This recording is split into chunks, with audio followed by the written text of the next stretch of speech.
चला आपण काय संपवलं, कायनेटिक एनर्जी. आता काय शिकणार मग, पोटेन्शियल एनर्जी. अजून एनर्जी बाकी आहे. काय शिकणार आपण आता, पोटेन्शियल एनर्जी. पोटेन्शियल एनर्जी म्हटलं तर यू असतं. पोटेन्शियल एनर्जी म्हणजे काय असतं, यू असतो. पण कधीही पोटेन्शियल एनर्जी डायरेक्ट नाही काढतात, ऑलवेज आपल्याला काढता येतं चेंज मध्ये. म्हणून आपण असं म्हणतो potential energy no absolute value, त्याच्याकडे व्हॅल्यू ऍब्सोल्यूट व्हॅल्यू नाही. Always come with potential difference, with difference. म्हणजेच कसं येणार आहे, डेल यू मध्ये. यू मध्ये कसं येणार नाही, तो कसा येणार आहे, डेल यू मध्ये. बघा दुसरं, पोटेन्शियल एनर्जी म्हटलं तर energy due to position. Energy due to position. Position मुळे जे एनर्जी येणार त्याच्याविषयी त्याला आपण म्हणतो पोटेन्शियल एनर्जी. बघा इथून मी इथपर्यंत मी म्हटलं आयटीआयचे.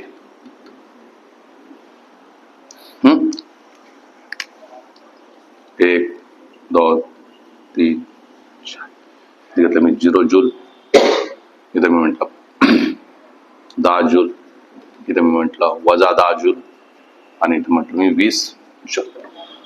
आता याला उचललं, या बॉलला उचललं आणि इथं लिहिलं. ठीक आहे. तर इथली एनर्जी असणार आहे, इथली एनर्जी जी असणार ती कशी असणार आहे, 0 प्लस याच्यात काय चाललाय, पोटेन्शियल एनर्जी काय असते, mgh. हा काय 10 आहे, मग इथे किती जाईल 10 प्लस mgh. हा काय मायनस 10 प्लस mgh. हे काय होऊन जाईल 20 प्लस mgh. ऑलवेज डिफरन्सच्या फॉर्म मध्ये येतो. ऑलवेज कसा येणार, तो डिफरन्सच्या फॉर्म मध्ये असतो. तो कधी असा सरळ येणार नाहीये. त्याला म्हटलं तर पोटेन्शियल एनर्जी. बघा पोटेन्शियल एनर्जी जर मी म्हटलं तर तुम्हाला लक्षात ठेवायचं फॉर्म्युला काय, mgh. आपण शिकलो आहे वर्क डन बाय ग्रॅव्हिटी आणि work done against the gravity. ते चाललं नाही, mgh प्लस पॉझिटिव्ह आणि निगेटिव्ह. बघा मग मी काय म्हटलं, क्वेश्चन बघा, if 2 kilogram ball, if 2 kilogram ball is fall 10 meter high building,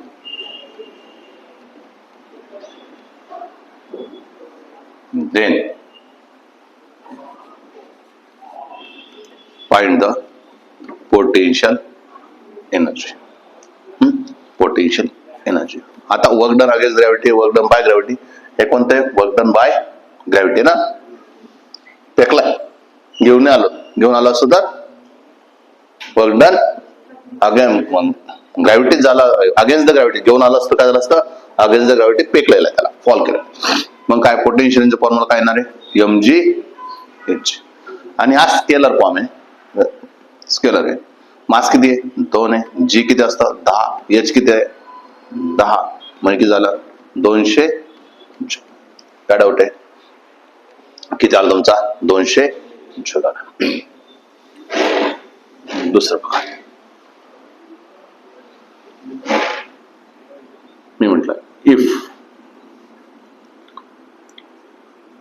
2 kilogram ball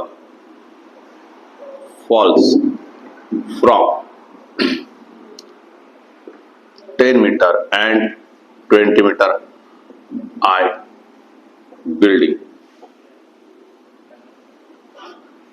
then find the ratio of potential energy. काय काढायला होती ना आता, पोटेन्शियल एनर्जीचा रेशो काढायला. मग potential energy direct is equal to काय असतं, mgh. तो 2 किलोग्राम घेतला म्हणजे मास पण कॉन्स्टंट, जी त्रास आहे कॉन्स्टंट. मग तुम्ही काढले potential energy directly proportional to the h. मग potential energy 1 upon potential energy 2 is equal काय h1 अपॉन h2. h1 किती आहे 10 आणि हा किती आहे 20, म्हणजे की त्याला 1:2. काय डाऊट आहे, if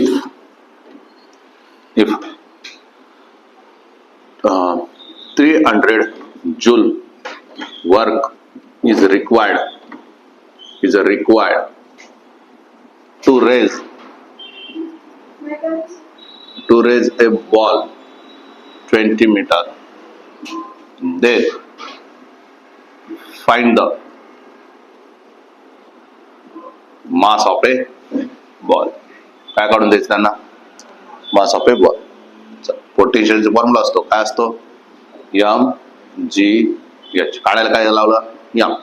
m काय? Potential energy upon g into h. Work आहे, वर्क पोटेन्शियल जे stored in the form of potential energy. Work done is stored in the form of potential energy. मग वर्क डन काय लिहिलं मी? Potential energy. Potential energy किती आहे? 300 divide by किती आहे? h. g किती आहे? 10. h किती आहे? 20. आ झिरो गेट कॅन्सल.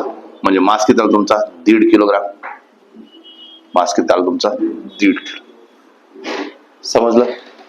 याच्यामध्ये चेक येतो पोटेन्शियल एनर्जी मध्ये चेक कन्सिडर घेतो आपण, ज्याचं नाव आहे स्प्रिंग फोर्स. Spring force. ज्याच्यामध्ये स्प्रिंग फोर्स मध्ये काय करतो आपण? या स्प्रिंगला झालेला आपला स्प्रिंग त्याचा के असतो. एक तर तो कॉम्प्रेशन करू शकतो किंवा एक्सपान्शन करू शकतो. एफ इतका फोर्सने त्याला मागं पुढे आपण ओढू शकतो, बरोबर की नाही? झालेलं आहे ते. मग आपण एफ काय म्हणायचं? मायनस के एक्स म्हटलं, बरोबर की नाही? एफ काय? Minus K. वर्क डन जर विचारलं, वर्क डन जर विचारलं तर असतं तुमचं 1/2 के एक्स स्क्वेअर. 1/2 के एक्स स्क्वेअर. बघा मी काय म्हटलं? 1/2 के एक्स स्क्वेअर आहे ना. ओके, मी जर म्हटलं व्यवस्थित बघा, आता मी असं म्हटलं, जर एक्स कॉन्स्टंट असेल, काय म्हटलं मी? एक्स कॉन्स्टंट असेल तर तुम्ही काय म्हणशाल? Work done is directly proportional to the K. जर माझं एक्स कॉन्स्टंट असतं तर मी काय म्हणू शकतो? Directly proportional to the K. जर मी म्हटलं असतं के कॉन्स्टंट आहे, मी काय म्हटलं असतं? के कॉन्स्टंट आहे, तर तुम्ही काय म्हटलं असते? Work done is directly proportional to the काय? X square. ठीक आहे. अजून बघा, आता एक अरेंजमेंट व्यवस्थित बघा. वर्क डन बरोबर काय? 1/2 के एक्स स्क्वेअर, बरोबर की नाही? आता इथं करतोय काय? इथं करतोय मी के ने मल्टिप्लाय आणि के ने डिवाइड. जसं के ने मल्टिप्लाय के ने डिवाइड केलं तर काय बोललो? तुमचा 1/2 के इंटू के, के स्क्वेअर, आणि काय झाला? एक्स स्क्वेअर डिवाइड बाय काय? के.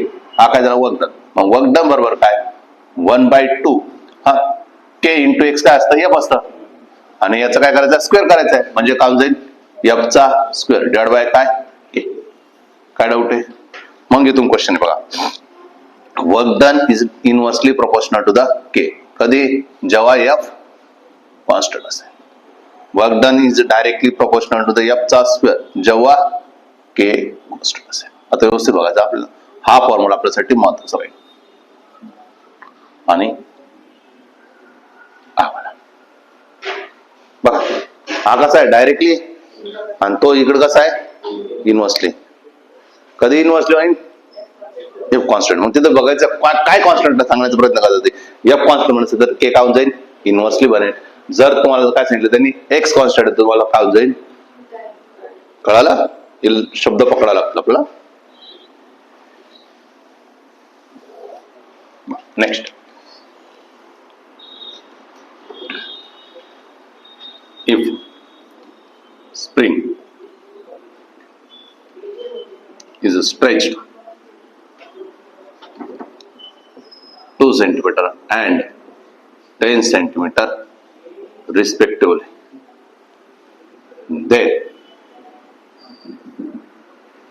then find the relation between potential energy. काय करायला होतं? ते पोटेन्शियल एनर्जी मला रिलेशन काढून द्या असं म्हटलंय त्यांनी. काय फक्त काय दिलंय? 2 सेंटीमीटर आणि 10 म्हणजे x1 आणि x2 दिले. x1 किती दिलाय? 2, आणि x2 किती दिलाय? 10 दिलं, बरोबर नाही? आता विचारलं काय तुम्हाला? आता मला सांगा, इथं ती स्प्रिंग घेऊन 2 सेंटीमीटर 10 सेंटीमीटर काय वेगवेगळ्या स्प्रिंग येते? ती स्प्रिंग आहे म्हणजे के कॉन्स्टंट आलेला आहे, बरोबर नाही? के कॉन्स्टंट आहे. जर के कॉन्स्टंट राहत असेल तर माझं काय? डायरेक्टली प्रोपोर्शनल आहे. मग मी म्हणू शकतो ना work done is directly proportional होतो काय एक्स स्क्वेअर. मग काय म्हटलं मी W1 अपॉन W2 किंवा U1 अपॉन U2 हा काय लिहिणार X1 अपॉन X2 त्याचा काय ब्रॅकेट स्क्वेअर. मग किती होणार तुमचा U1 अपॉन U2 X1 किती 2 हा किती 10 त्याचा काय स्क्वेअर म्हणजे किती आला वेगवेगळे पंचे 10 म्हणजे किती आला U1 upon U2 is equal काय 1/25. म्हणजे तुम्हाला विचारलं मी तुम्हाला U2 सांगा रे तुम्ही काय म्हणशाल मग U2 बरोबर काय 25 टाइम्स ऑफ U1 U2 इकडे गेला U1 इकडे गेला. म्हणजे जर मी ते स्प्रिंग जर 5 टाइम्स ने वाढवलं तर काय होणार होता 25 टाइम्स. आणि डायरेक्टली सांगू शकतो तुम्ही मी जर विचार केला असता ना हा 2 सेंटीमीटर आहे आणि हा किती 10 सेंटीमीटर कितीचा फट आहे रे 5चा आहे ना 5 टाइम्स आहे. जर 5 टाइम्स असेल तर काय होणार आहे 1चा स्क्वेअर होणार आहे. x किती 5 आहे 5चा स्क्वेअर आहे म्हणजे किती झाला 25. तुम्ही या पद्धतीने विचार करू शकता डायरेक्ट सॉल्व्ह करण्यापेक्षा. लॉजिक क्लिअर आहे. नेक्स्ट क्लिअर आहे कळाला पोटेन्शियल मध्ये स्प्रिंग फोर्स कळाला आपल्याला हे कळालं. आता बघतो आपण कन्झर्वेटिव्ह फोर्स काय बघतो आपण आता कन्झर्वेटिव्ह अजून खाली घ्यायचा मग पॉइंट बसेल का माझा. कन्झर्वेटिव्ह फोर्स कन्झर्वेटिव्ह फोर्स म्हणजे काय ज्याचा एका सायकलचा for one trip work done is 0. एका ट्रिप मध्ये वर्क डन किती झालं पाहिजे 0. वर्क डनचं फॉर्म्युला काय असतं वर्क डन इज काय असतं फोर्स इंटू डिस्प्लेसमेंट. डिस्प्लेसमेंट किती झाला पाहिजे 0. म्हणजे जसा बोंबलत गेला तसाच परत तिथंच आला पाहिजे तर डिस्प्लेसमेंट 0 होईल ना. डिस्प्लेसमेंट कधी 0 होईल इनिशियल आणि फायनल पोझिशन करायला पाहिजे सेम राहिलं पाहिजे. वर्क डन तेव्हाच 0 होईल. नेक्स्ट हा रिव्हर्सिबल आहे रिटर्न जाऊ शकतो. नेक्स्ट आहे रिकव्हरेबल आहे रिटर्न एक करू शकतो त्याला. हा स्टेट डिपेंडंट आहे कसा गेला काही घेणं देणं नाही. क्लासला आलं हे महत्वाचं आहे. कसा गेला क्लासवर त्याचं महत्व नाही त्याचं काय क्लासवर पोहोचणं गरजेचं आहे त्याला म्हणतात तर स्टेट डिपेंडंट. म्हणजे तो कशावर डिपेंड आहे इनिशियल आणि फायनल पोझिशनवर डिपेंड आहे. पाथ इंडिपेंडंट आहे पाथवर तो डिपेंड नाही. डायरेक्ट क्वेश्चन येते ना याच्यावर पाथवर तो कसा आहे इंडिपेंडंट पाथवर तो डिपेंड नाहीये पाथ इंडिपेंडंट आहे. चला बघा मग आता कन्झर्वेटिव्ह फोर्सचे एक्झाम्पल जर मी बोललो कन्झर्वेटिव्ह फोर्स मला एक्झाम्पल सांगा. कन्झर्वेटिव्ह फोर्सचा एक्झाम्पल तो असतो तुमचा ग्रॅव्हिटेशनल फोर्स. तो आहे तुमचा ग्रॅव्हिटेशनल फोर्स. नंतर आहे तुमचा इलेक्ट्रोस्टॅटिक फोर्स इलेक्ट्रोस्टॅटिक फोर्स. नंतर आहे तुमचा स्प्रिंग फोर्स. मी असं म्हणू शकतो अदर दॅन कोणकोणत्या air drag frictional force viscous force magnetic force. हे फोर्स सोडून सगळे कसे आहेत कन्झर्वेटिव्ह. हे फोर्स सोडून सगळे काय होते तुमचे कन्झर्वेटिव्ह फोर्स बनणार आहेत. हे कोणते मग नॉन कन्झर्वेटिव्ह. हे कोणते आहेत मग नॉन कन्झर्वेटिव्ह. बघा मग डायरेक्ट विचारला जाईल कोणता फोर्स आहे. पहिलं काय सांगितलं तुम्हाला कसा आहे तो स्टेट डिपेंडर. याच्यावर क्वेश्चन बघा आता. हा ए पोझिशन आहे की त्याची बी पोझिशन आहे. पहिल्यांदा तो असा आला पहिली पोझिशन. नंतर तो असा आला ही सेकंड पोझिशन. नंतर तो असा आला ही थर्ड पोझिशन आहे. नंतर तो असा फिरला ही चौथी पोझिशन. कसा गेला काही घेणं देणं आहे का नाही. बरं झालं पहिल्यांदा कळलं. कसा गेला काही घेणं देणं नाहीये. म्हणजेच काय सगळ्यांचं वर्क डन कसं राहील सेम राहील. का बरं कारण की तिघ सगळे कुठे चालले सेमला चाललेत. स्टेज सेम ना ए पासून निघणार बी कडे जायचं त्यांना सगळ्यांना एकाच ठिकाणी जायचंय. कसा गेला काही घेणं देणं नाहीये. मग सगळ्यांचं वर्क डन कसं भेटेल मला? Same done. Work done 2, work done 3, work done काय डाऊट आहे? सगळ्यांचं वर्क डन कसं भेटेल आपल्याला? सेम भेटेल. नेक्स्ट बघा मी काय म्हटलं, आता कोणत्या याच्यावरचा क्वेश्चन व्यवस्थित बघा. आता मी काय म्हटलं, P2 Q कडे जाताना 2 जूल लागला, Q2 R कडे जाताना 5 जूल लागला, तर P2 R येताना किती किंवा R2 P कडे जाताना किती? कळालं? मी म्हटलं PQR असं डायग्राम करून घेतो. PQR मला माहिती आहे ना काय सांगितलं, P कडून Q कडे जात म्हणजे असे एरो येईल.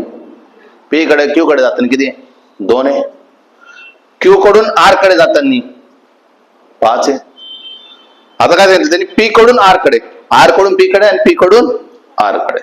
मला सांगा तो जर असा गेला पाहिजे ना, तर वर्क डन काय होईल? 0 होईल. म्हणजे P कडे जाईल ना परत इनिशियल. मग त्या साईड किती पाहिजे मला? 7 जूल पाहिजे. कारण की याची काय सांगितलं त्यांनी, P2R ना, P2R विचारले किती लागेल? हे 2 आहे, इथे किती? 5 आहे. याला कमी करायसाठी किती करावं मला? 7 लावावं लागेल. हा असं लावलं असतं तर निगेटिव्ह झाला असता, असं घेतलं तर मग पॉझिटिव्ह झालं. मग काय म्हटलं मी, P2R किती आला? 7 आणि R2P किती होईल मग? कळालं का? -7 जूल लागेल आणि खाऊन जाईल. कडा उठे कन्झर्वेटिव्ह फोर्स क्लिअर आहे. ठीक.